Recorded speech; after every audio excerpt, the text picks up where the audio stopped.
தர்மத்தை நிலைநாட்டுவார்.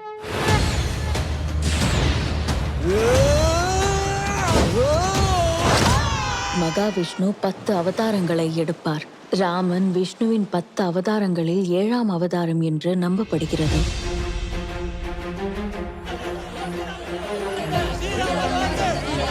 எனக்கு இந்த ராஜ்யம் தேவையில்லை, செல்வமும் தேவையில்லை. நான் வேண்டுவது தங்களின் ஆசீர்வாதம் மட்டுமே. பிரபு, நானும் தங்களோடு வருகிறேன். ராமர் இருக்கும் இடம்தான் சீதைக்கு அயோத்தியாகும். தங்கள் துன்பத்தில் எனக்கும் பங்குண்டு. நீங்கள் கூறுவதை தான் அந்நியாரும் கூறுகிறார்கள் அண்ணா. ஒரு சகோதரனாக உங்களோடு நானும் வருகிறேன்.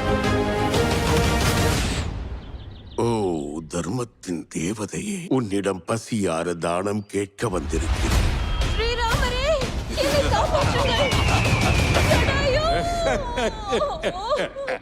எங்கிருந்தாலும் சீதையை காப்பாற்றுவேன் என சபதம் எடுத்துள்ளேன்.